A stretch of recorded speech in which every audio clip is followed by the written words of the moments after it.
मैत्रिणींनो, मासिक पाळी दरम्यान रॅशेस आणि इन्फेक्शन का होतं हा एक मोठा प्रश्न जो आहे ना तो आपल्यासमोर निर्माण होतो आणि त्या काळामध्ये हा प्रश्न नेमका कोणाला विचारायचा आणि त्यावरती योग्य कसा उपाय करता येईल असे अनेक प्रश्न आणि अशा अनेक टेन्शन आपल्याला होत असतात. पण काही टेन्शन घेऊ नका, कारण हा व्हिडिओ तुम्हाला यावरची सगळे उपाय आणि ते नेमकं का होतं हे सगळं विश्लेषण तुम्हाला देणार आहे.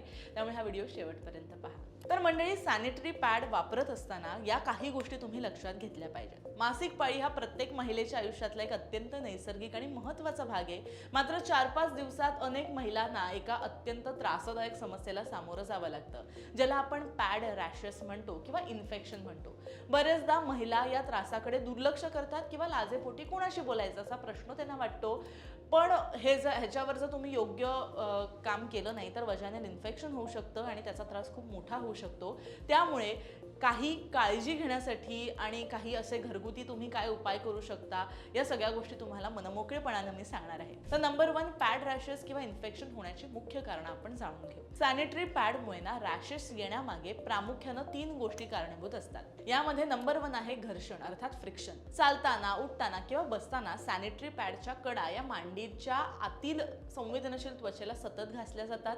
यामुळे त्वचा लालसर होते, सोलवटली जाते आणि खूप जास्त जळजळ आपल्याला होत असते. नंबर 2 आहे ते म्हणजे ओलावा आणि घाम. पाळीच्या दरम्यान त्या भागात सतत ओलावा असतो, त्यातच उन्हाळा असेल किंवा आपण घट्ट कपडे जर वापरले, हवा खेळती राहिली नसेल तर तिथं घाम साठतो. हा ओलावा बॅक्टेरिया आणि फंगल इन्फेक्शन मोठ्या प्रमाणात वाढवत असतो. नंबर 3 ते म्हणजे केमिकल्स आणि प्लास्टिक. आता बाजारामध्ये मिळणाऱ्या अनेक सामान्य सॅनिटरी पॅड्सच्या वरच्या भागात किंवा वरचा थर जो आहे ना तो प्लास्टिकचं एक असं जाळं त्यामध्ये असतं, ज्याला प्लास्टिक नेट आपण म्हणतो. तसंच दुर्गंधी येऊ नये म्हणून काही कृत्रिम सुगंध सुद्धा वापरले जातात आणि ब्लिचिंग एजंट सुद्धा वापरले जातात.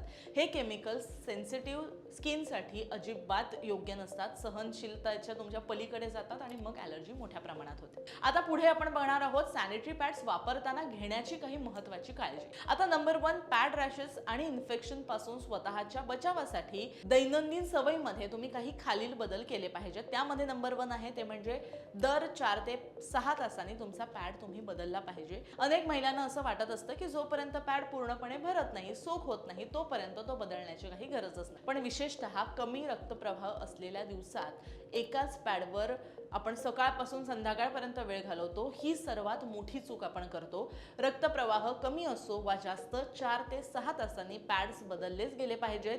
जास्त वेळ एकच पॅड तुम्ही वापरला तर त्यावर बॅक्टेरिया मोठ्या प्रमाणात वाढतात, ज्यामुळे दुर्गंधी येते, इन्फेक्शनचा धोका होतो आणि रात्री झोपण्यापूर्वी नवीन पॅड लावणं सुद्धा गरजेचं आहे. नंबर 2 ते म्हणजे सॅनिटरी पॅडची योग्य निवड करा. बाजारामध्ये पॅड खरेदी करताना केवळ किंमत किंवा जाहिरात न पाहता त्याचा दर्जा तुम्हाला तपासायचा आहे. पुढचा महत्त्वाचा मुद्दा 100% कॉटन पॅड्स. ज्या पॅड्सचा वरचा थर मऊ कापसाचा असेल असेच पॅड तुम्ही वापरा, यामुळे घर्षण जे आहे ना ते कमी होतं. पुढे आहे ऑर्गॅनिक किंवा बांबू पॅड्स. आजकाल बाजारामध्ये केमिकल मुक्त आणि बायोडिग्रेडेबल असे पॅड उपलब्ध आहेत. बऱ्याच ऑनलाईन वेबसाईट्सवर सुद्धा आहेत, जे त्वचेसाठी अत्यंत सुरक्षित मानले जातात. आता हे पॅड्स तर आहेत, पण ह्याला जर तुम्हाला ऑप्शन हवा असेल आणि ज्या महिलांना, ज्या मुलींना हे जमत असेल ते अगदी सॅनिटरी कप सुद्धा वापरू शकता. तुमच्या गायनेकोलॉजिस्टला विचारून तुम्ही नक्की तो वापरा. पुढचा महत्त्वाचा मुद्दा तो म्हणजे प्लास्टिक आणि सुगंधित पॅडला नो म्हणायचंय. म्हणजे बरेचदा काय होतं, आपण फ्रेग्रन्स आणि सेंटच्या मागे पडतो, पण असे पॅड्स शरीरासाठी घातक असतात. कृत्रिम सुगंध वापरलेले पॅड्स तुमच्या योनी मार्गाचं pH लेवल बिघडवतात आणि तुम्हाला इन्फेक्शन मोठ्या प्रमाणात होऊ शकतं. आता मुळात हेच इंटिमेट हायजीन तुम्ही कसं करू शकता किंवा बाळगू शकता. नंबर 1, मार्केटमध्ये अनेक असे प्रोडक्ट्स आहेत जे इंटिमेट हायजीनसाठी बनलेले आहेत, जे तुम्ही अगदी तिकडची आपली जी वजायनल एरिया आहे किंवा मांडीचा भाग आहे तो साफ करण्यासाठी वापरू शकता. बरेच असे प्रोडक्ट मी तुम्हाला अगदी स्क्रीनवर सुद्धा सांगेन की वी वॉश वगैरे असे प्रोडक्ट्स आहेत की जे अगदी सेफ आहेत. म्हणजे बाहेरून जी युरिनरी इन्फेक्शन आपल्याला होतं, वजायनल इन्फेक्शन होतं, त्यावरती परिणामकारक आहे. आणि हो, कॅन्डिड डस्टिंग पावडर जी आहे ती सुद्धा तुमचा तिकडचा ओलावा कमी करतं आणि बुरशी किंवा तुम्हाला इन्फेक्शन जर होत असेल तर त्याच्यावर सुद्धा ते खूप परिणामकारक आहे. त्यामुळे उन्हाळ्यामध्ये कॅन्डिड डस्टिंग पावडर तुम्ही वापरू शकता. दुसरं म्हणजे त्वचा पूर्णपणे कोरडी ठेवा. जेव्हा तुम्ही पॅड बदलता तेव्हा तो भाग पाण्यानं स्वच्छ धुवा. त्यानंतर सुती कपड्यानं किंवा टिश्यू पेपरनं हलक्या हातानं त्याला टॅप करून ती त्वचा पूर्णपणे कोरडी करा. त्वचा ओली असताना जर तुम्ही नवीन पॅड लावला तर रॅशेस हे नक्की येणार आहेत. पुढचा मुद्दा तो म्हणजे साबणाचा अतिवापर टाळा. आता ज्या भागाला आपण काळजी घेतो किंवा जो संवेदनशील भाग मानला जातो तिथं नेहमी सुगंधित साबण वापरणं, तीव्र इंटिमेट वॉश वापरणं हे टाळलं पाहिजे. कोमट पाण्यानं किंवा अगदी सेफ माइल्ड असे इंटिमेट वॉश तुम्ही वापरू शकता, कारण आपल्या शरीराचा पीएच लेवल आणि आपल्या संवेदनशील भाग जे आपले आहेत तिकडचा जो आपला पीएच लेवल आहे तो अगदी वेगळा असतो, त्यामुळे त्याच्याने ॲलर्जी होऊ शकते. नंबर 4, योग्य कपड्यांची निवड. आता मासिक पाळीच्या वेळेस किंवा विशेषतः जेव्हा उन्हाळा आहे आणि आपल्याला पिरियड्स येतात अशा दिवसामध्ये ना तुमची त्वचा श्वास घेऊ शकेल असे अत्यंत ब्रिथेबल कपडे तुम्हाला घालायचे आहेत. 4 ते 5 दिवसात जास्त घट्ट जीन्स, लेगिन्स किंवा अगदी सिंथेटिक फॅब्रिकचे कपडे घालणं, लोअर्स घालणं टाळा. नेहमी सैल आणि सुती अंडरवेअरचा वापर करा. कॉटन कपड्यांमुळे ना घाम शोषला जातो आणि हवा सुद्धा खेळती राहते. आता अगदी रॅशेस झाल्यावरती काय तुम्ही घरगुती उपाय करता ते सुद्धा मी तुम्हाला आता सांगणार आहे. जर तुम्हाला आधीच रॅशेस आले असतील तर आराम मिळण्यासाठी काही सुरक्षित उपाय तुम्ही करू शकता. नंबर 1 आहे शुद्ध नारळाचं तेल. नारळाच्या तेलामध्ये नॅचरल अँटीबॅक्टेरियल आणि मॉइश्चरायझिंग गुणधर्म असतात. पॅड बदलताना प्रभावित त्वचेवर म्हणजे ती जी जागा आहे आपली वजायनल एरिया आहे त्वचेवर शुद्ध नारळाचं तेल लावा. यामुळे घर्षण कमी होतं आणि जळजळ तुमची कमी होईल. Number 2, ice pack. जर रॅशेसमुळे खूप जास्त खाज येत असेल, आगाग होत असेल तर एक स्वच्छ सुती कपड्यामध्ये बर्फाचा तुकडा गुंडाळून अगदी 2 ते 3 मिनिटं, फार नाही, हलक्या हातानं शेका. बर्फ थेट त्वचेला लावू नका, कपड्याच्या आधारानं लावा. पुढे म्हणजे अँटी रॅश क्रीमचा वापर. डॉक्टरांच्या किंवा मेडिकल स्टोअरमधून चांगल्या दर्जाचं लहान मुलांसाठी वापरलं जाणारं डायपर रॅश क्रीम जे आहे किंवा अगदी तुमच्या गायनेकोलॉजिस्टनी किंवा डर्मॅटनी सुचवलेलं मॉइश्चरायझर तुम्ही तिथं वापरू शकता.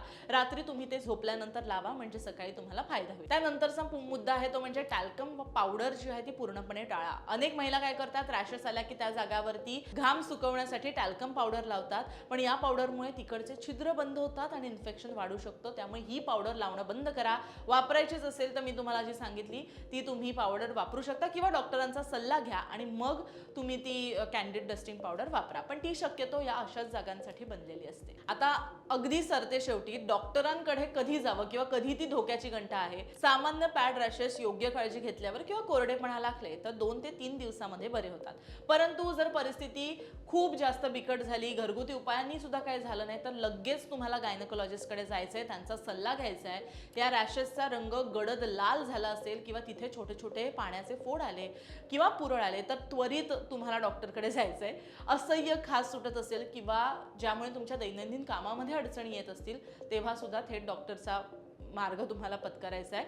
योनी मार्गातून असामान्य घट्ट पांढरा रंग, पिवळसर किंवा हिरवट रंगाचा जो स्त्राव आहे ते डिस्चार्ज आहे ते होत असेल, दुर्गंधी येत असेल तरी सुद्धा तुम्हाला थेट डॉक्टरकडे जायचं आहे. लघवी करताना किंवा लघवीच्या जागेवर तीव्र जळजळ किंवा वेदना होत असतील तरी सुद्धा घरगुती उपायांवर अजिबात डिपेंडंट राहू नका, थेट गायनेकोलॉजिस्टकडे जा.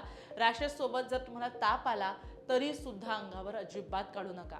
आता ही जी सगळी लक्षणं आहेत ना ती बरेचदा ईस्ट इन्फेक्शन किंवा फंगल इन्फेक्शन यामुळे होत असतात.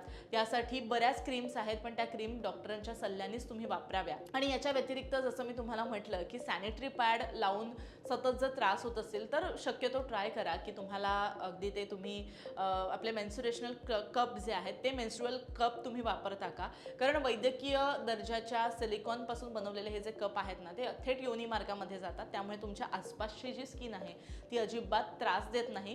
त्यामुळे डॉक्टरांच्या सल्ल्यानं गायनेकोलॉजिस्टला प्रॉपर भेटून तुम्ही यावरती अगदी उपाय शोधू शकता. मात्र जे पूर्वपार चालत आलेल्या ज्या गोष्टी आहेत, अगदी पेपर लावणं, बाकी कुठल्याही प्रकारचे कापड लावणं हे शक्यतो टाळा, कारण कापड जरी कितीही सुरक्षित असलं तरी सुद्धा ते ॲब्झॉर्ब करत नाही, त्याच्याने त्रास होतो आणि लीक होऊ शकतं. अगदी शेवटचा पर्याय सांगायचा असेल तर पिरियड्स पॅन्टी सुद्धा मार्केटमध्ये आहेत की ज्या थेट पॅन्टीज असतात जे लगेच तुमचा रक्तस्राव शोषून घेत असतात. आता थोडक्यात सांगायचं झालं तर मासिक पाळीच्या या काळामध्ये स्वच्छता ही केवळ आरामासाठी नाही तर तुमच्या आरोग्याचं रक्षण करण्यासाठी सुद्धा आवश्यक असते. तीच आरोग्य जपण्यासाठी या छोट्या गोष्टी अत्यंत महत्त्वाच्या आहेत. बरेचदा याबद्दल बोललं जात नाही आणि आपल्या खऱ्या अर्थानं बऱ्याच अशा सखी आहेत की ज्या घरगुती कामांमध्ये यामध्ये दुर्लक्ष करतात. पण मैत्रिणींनो, अजिबात या गोष्टीकडे दुर्लक्ष करू नका, कारण त्या छोट्या वाटणाऱ्या गोष्टी पुढे मोठ्या होऊ शकतात आणि त्याचा त्रास तुम्हाला होऊ शकतो. त्यामुळे अजिबात अंगावर काढू नका. या सगळ्या पर्यायांचा वापर करून सुद्धा तुम्हाला काही आराम मिळाला नाही तर थेट गायनाकोलॉजिस्टकडे जा. त्यांनी जे सांगतील, त्या ज्या गोष्टी बोलतील त्या गोष्टी फॉलो करा. बाकी तुमचा आहार खूप नीट ठेवा, जेणेकरून तुमचं ओव्हरऑल बॉडी खूप छान राहील. आणि मैत्रिणींनो, कृपा करून जशी तुम्ही तुमच्या घराची काळजी घेता तशी स्वतःची सुद्धा काळजी घ्या. दबक्या आवाजात बोलले जाणारे हे विषय सुद्धा बोलणं गरजेचं असतं, कारण माझ्यासारखी अनेक अशा मैत्रिणी आहेत ज्या तुम्हाला यामध्ये मदत करू शकतात. त्यामुळे नक्की याचा विचार करा आणि स्वतःवर भरपूर प्रेम करा. वुमन्स डे हा फक्त एका दिवसापुरता मर्यादित न ठेवता स्वतःवरती प्रेम करून दररोज वुमन्स डे सेलिब्रेट करा. आणि हो, हा व्हिडिओ कसा वाटला मला नक्की कमेंट करा. भरपूर व्हिडिओ शेअर करा.